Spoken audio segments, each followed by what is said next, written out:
Bonjour Jean Bousquet, merci de nous avoir accordé cette interview aujourd'hui, 3 septembre 2025. Alors, retour sur la saison estivale, on a l'impression que cette saison estivale, ça s'est bien passé avec une multitude et des succès des manifestations et des animations.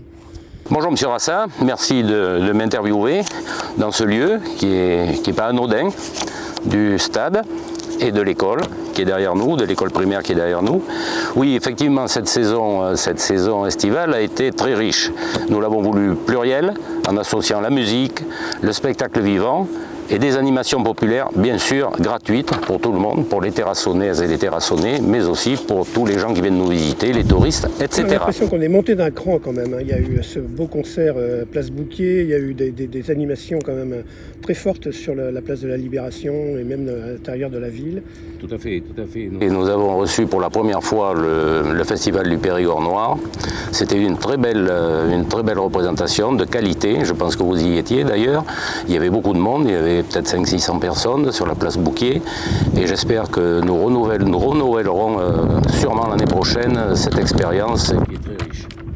Il y a même eu plus de mercredis du bassin. Voilà, les mercredis du bassin, on peut en parler un petit peu. Nous avons fait, il y a eu 6 mercredis, un de plus que l'année dernière, un peu partout dans la ville. Il y en avait pour tous les publics, je pense. Bon, on a été un peu ennuyés par les intempéries qui nous ont obligés d'annuler une fois et une autre de modifier, mais c'est le lot des spectacles qui se passent en extérieur, bien sûr. Je voulais remercier Laurent Guédec, parce qu'on n'en parle pas souvent, mais c'est lui qui avait initié les mercredis du bassin il y a maintenant plus de 20 ans. Donc merci à Laurent de cette initiative à l'époque. Plus de 20 ans déjà. Oui, tout à fait. Alors une question directe, serez-vous candidat à votre propre succession? Est-ce que c'est pas trop tôt pour en parler, mais bon, est-ce que vous serez candidat à votre propre succession en mars prochain? Déjà, les dates sont tombées. Alors c'est une question qu'on me pose de temps en temps. Mais comme vous le savez, les élections municipales auront lieu les 15 et 22 mars 2026. Nous avons encore beaucoup de dossiers sur la table à traiter, à finir de finaliser, donc nous avons encore beaucoup de travail. Donc effectivement, la question va se poser, je pense, dans les semaines à venir. Voilà. Est-ce que vous auriez la même équipe?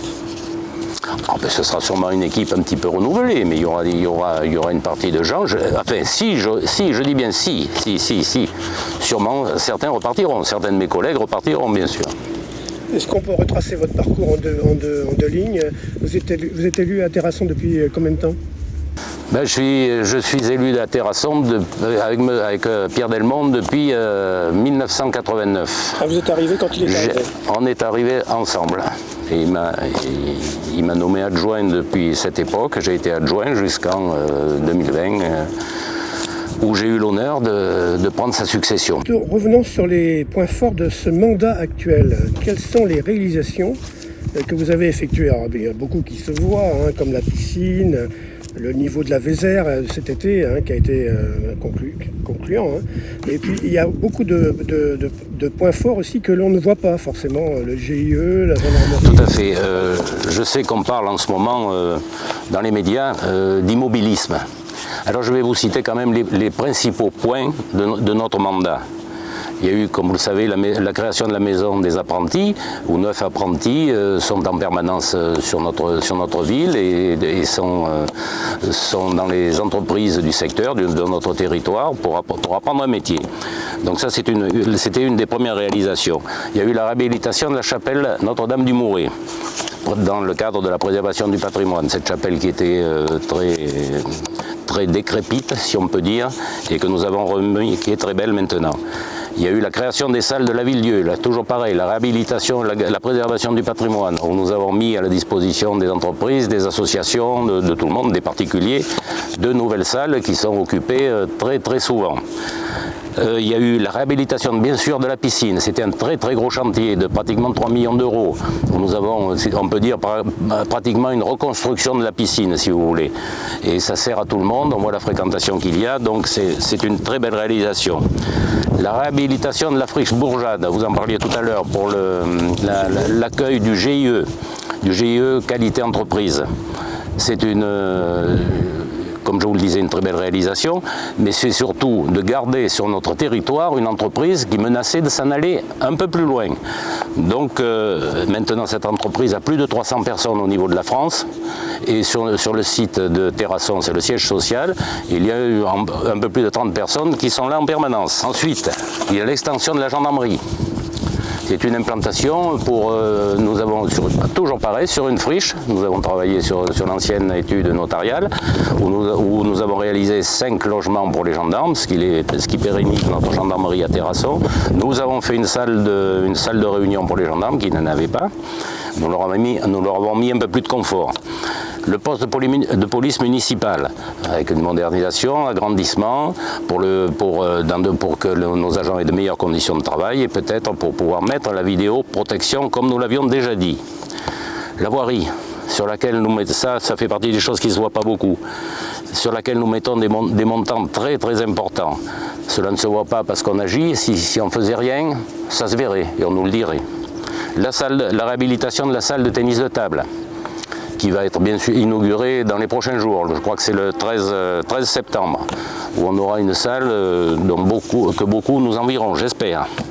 Il y a la modernisation de l'éclairage public aussi qui est en cours, mais ça on aura peut-être l'occasion d'en reparler un peu plus tard, les aménagements paysagers, etc. Alors ça, on peut le qualifier d'immobilisme, effectivement. Ça, je le reconnais. Et en faisant plus de 20 millions d'euros d'investissement, aussi, ça peut être de l'immobilisme. Voilà. On peut rajouter, je crois, il y a le tennis, il y a un terrain de sport. Oui, mais je ne vous cite pas tout, parce qu'il y a les terrains de sport, il y a le tennis, tout ce qui se fait quotidiennement. Ça fait partie de l'immobilisme. Peut-on alors réexpliquer la décision, alors on est ici sur le stade annexe, peut-on réexpliquer cette décision, certainement la décision la plus lourde que vous avez dû prendre lors de ce mandat, qui a été de trouver en urgence un terrain pour l'EHPAD La Roche-Liver et du même coup se priver d'un stade? Tout à fait, on en a parlé plusieurs fois, mais je vais essayer de vous donner une explication. Alors comme vous le savez, le dossier de l'EHPAD était en souffrance depuis pas mal d'années. Bon, nous avons eu une volonté forte de pouvoir réactiver ce dossier pour le bien-être des personnels et des résidents, bien sûr, et de le faire avancer. Donc nous nous sommes rapprochés d'un propriétaire qui avait un terrain, qui était en friche. On a négocié avec lui, il y a eu une étude des sols qui a été faite, une étude de pollution qui a été faite, qui avait détecté un peu de pollution, mais rien d'alarmant pour la suite du projet. Au deuxième semestre 2024, l'ARS a commandé des investigations supplémentaires. Ça a été plus problématique. Et la dépollution aurait coûté très très cher, ça aurait été un surcoût très important pour l'EHPAD. Donc le 18 décembre, nous avons, avec les services de l'État et du département, nous avons décidé de chercher un autre terrain.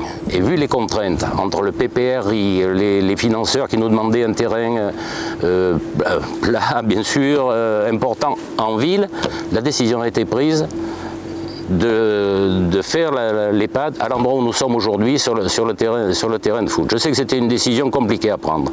C'était pas évident.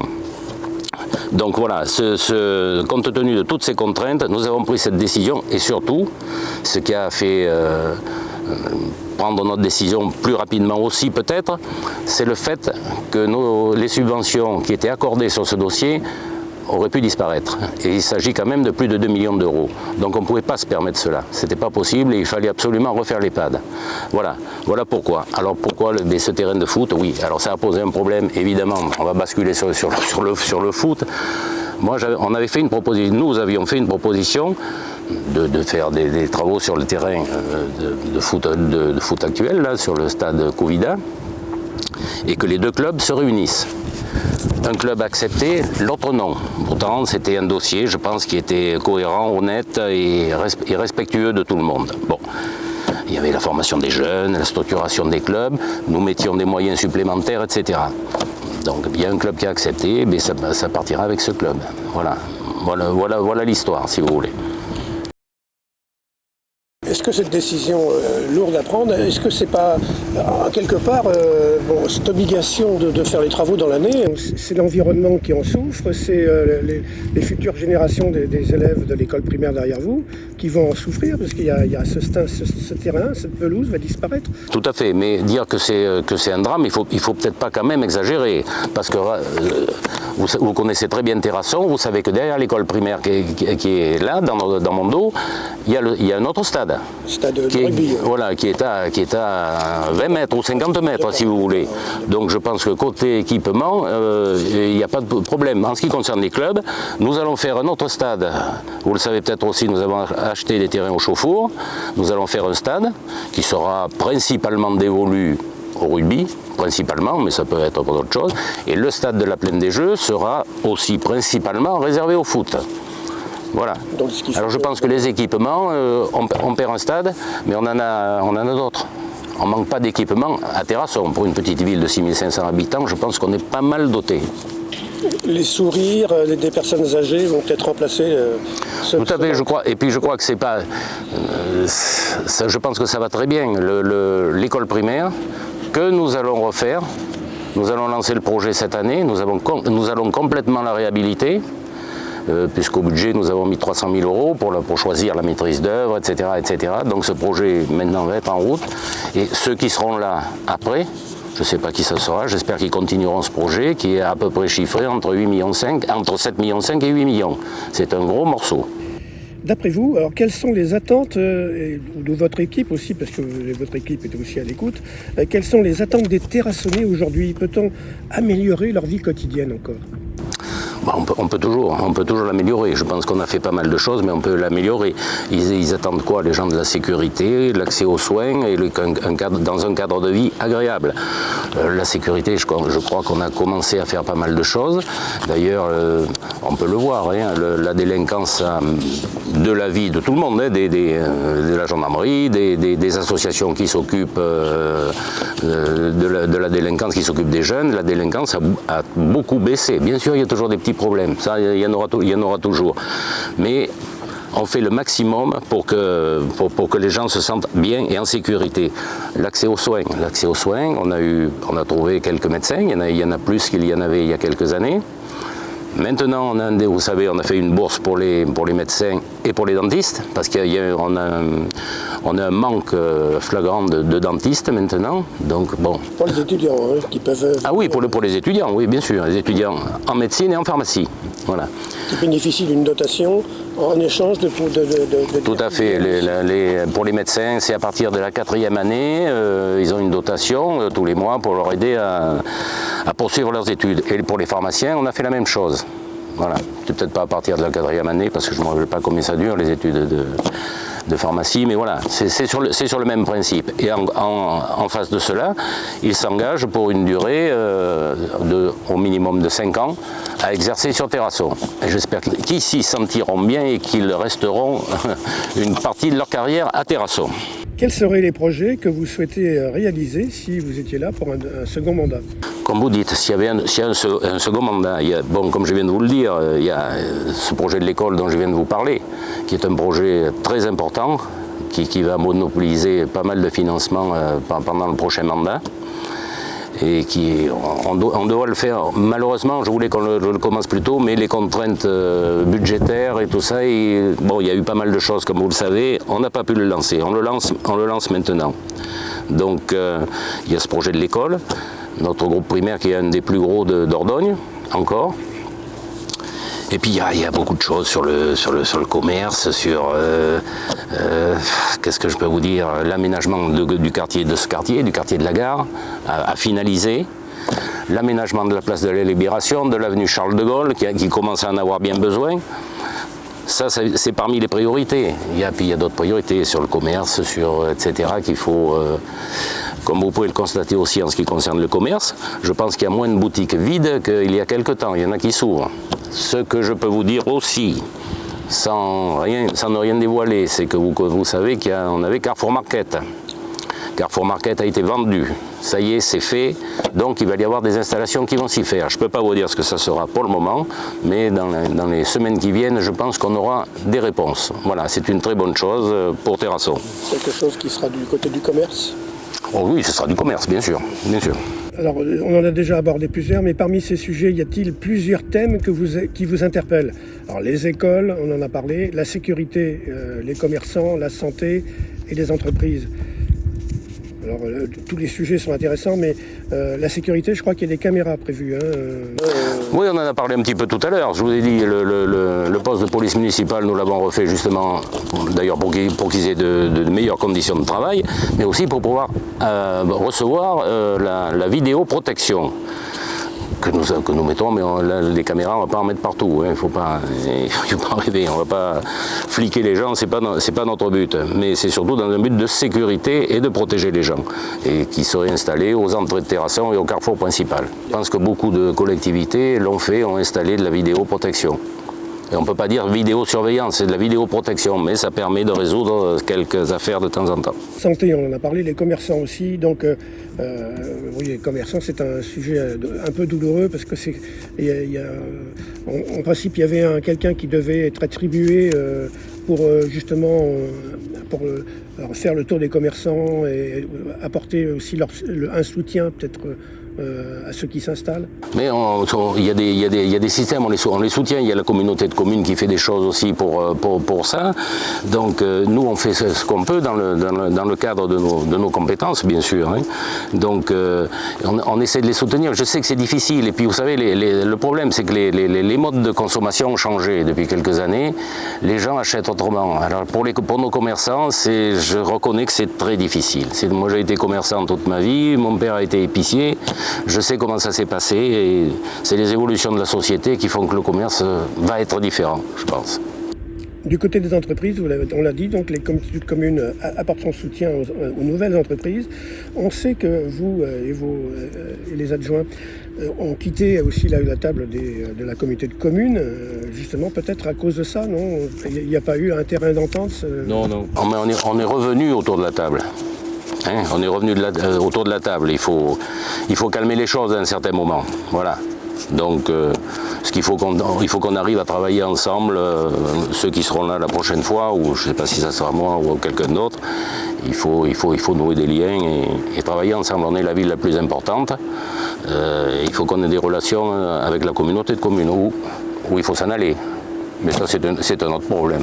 Est-ce que ce n'est pas trop dur, quand on est la ville la plus importante, justement, de ne pas avoir un poids sur les décisions qui sont prises? Peut-être un peu le problème des communautés de communes. Il y a beaucoup de communes. Alors, je reconnais que c'est difficile de faire un amalgame dans tout ça. Mais avec de la bonne volonté, on doit y arriver. Je change de sujet. Est-ce que les lumières de la ville ne s'éteignent pas trop tôt le soir dans certains quartiers? C'était pas un film, Les Lumières de la Ville? Si, peut-être. Oui, peut-être. C'est possible, mais on était un peu contraints là aussi, hein. Parce que vous savez très bien que l'électricité à un moment a atteint des sommets ça devenait insupportable si vous voulez. Donc financièrement, on ne pouvait pas continuer comme ça. Donc on a décidé de fermer, de couper la lumière dans certaines rues. Par contre, ce qu'on a mis en place aussi, c'est une rénovation totale de notre système électrique, de notre éclairage public, si vous voulez. On met 80 000 € par an sur la réfection de ce système.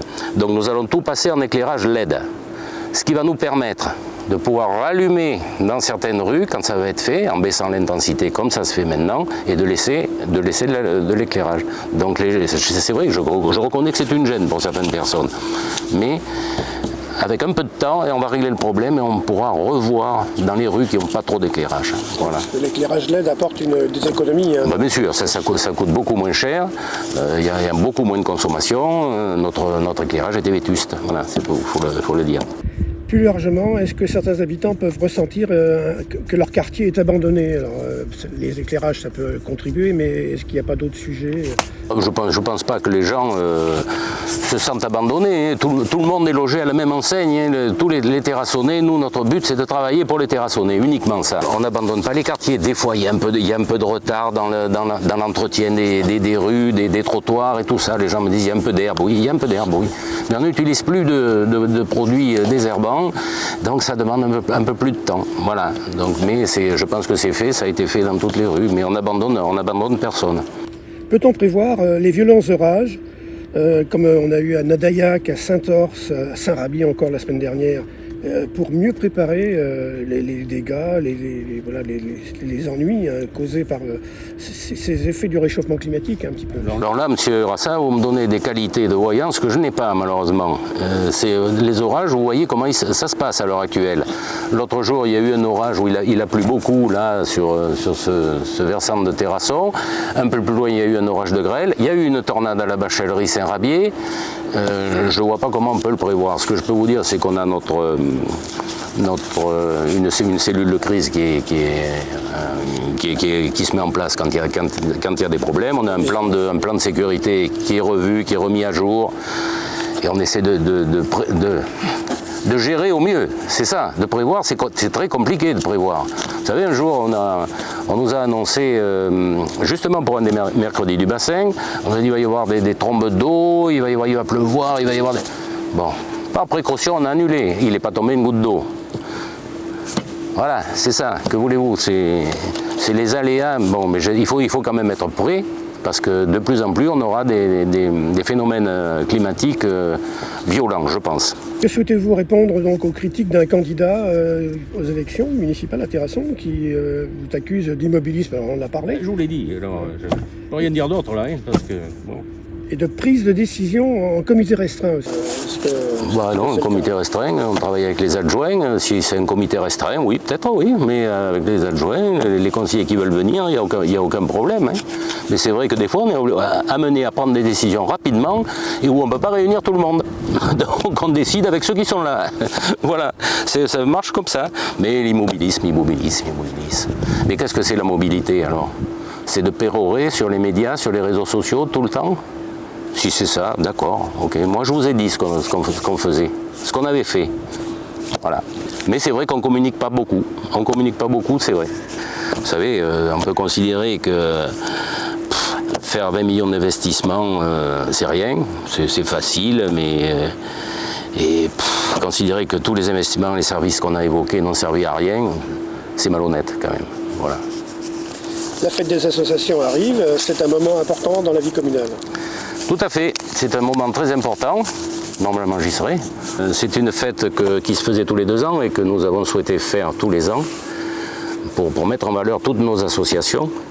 Et je crois que c'est une réussite et je voudrais en profiter pour remercier tous les bénévoles, surtout les bénévoles qui font beaucoup de travail, un travail dans l'ombre et qui sont l'âme des associations. S'il n'y avait pas de bénévoles, il n'y aurait pas d'association.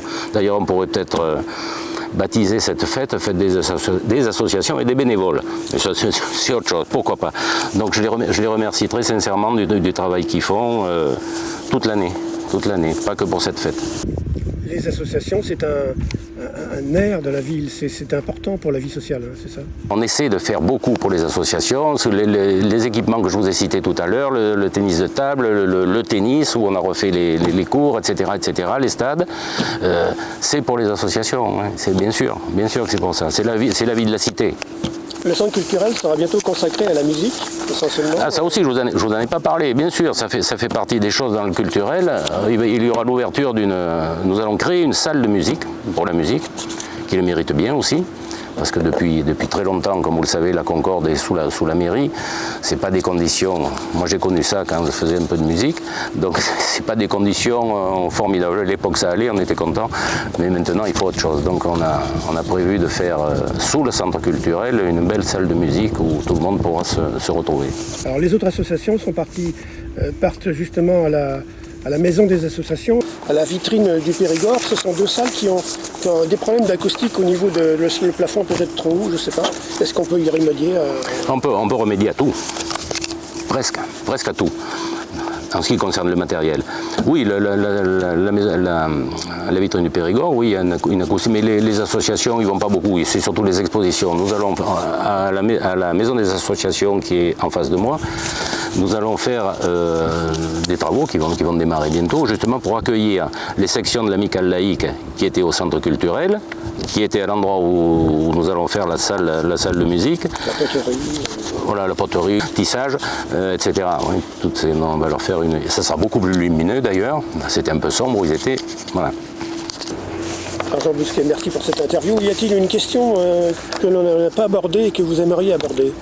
On aurait peut-être pu dire un petit mot sur les finances, on n'en a pas parlé, je ne vous ai pas abreuvé de chiffres pendant cette interview, mais simplement ce que je souhaitais dire, ce que je voulais dire aux terrassonnais, c'est qu'en ce qui concerne la gestion de la ville, comme je vous l'ai dit à plusieurs reprises, on a fait des investissements, mais surtout on a désendetté la ville de plus d'1 million d'euros. Nous avions 6,4 millions d'euros d'endettement en 2020 et en fin 2025 nous serons à moins de 5 millions d'euros, ce qui fait plus d'1 million d'euros de désendettement. Voilà, je crois que c'est important de le dire parce qu'on peut nous reprocher beaucoup de choses, mais je pense qu'on a géré la ville comme on dit, en bon père de famille. C'est pas péjoratif, mais c'est dans l'intérêt de tout le monde et tout ça, évidemment, sans augmenter les impôts, sans augmenter les tarifs publics et même en baissant un peu les impôts en 2022. Voilà, je pense qu'il faut le dire parce qu'on peut faire beaucoup d'investissements, promettre beaucoup de choses, et bien sûr, on peut créer du fonctionnement, c'est sûr, mais à la fin, c'est le contribuable qui paie, c'est le terrassonné qui paie. Voilà ce que je voulais rajouter dans cette interview. Est-ce qu'on peut vous demander une citation, une devise, un livre qui reflète vos idées, Jean Bousquet? Une citation peut-être, si vous voulez. Gouverner, c'est faire croire, mais gouverner honnêtement, c'est dire la vérité. Et vous ne savez pas de qui c'est? C'est surprenant, c'est de Pierre Mendès France. Oui. On en parle beaucoup en ce moment. Voilà. Je vous remercie Alain, on a évoqué pas mal de sujets, on n'a pas tout dit bien sûr. Bien qu'on ne fasse pas grand chose, on a quand même fait un petit peu pour Terrasson. Voilà.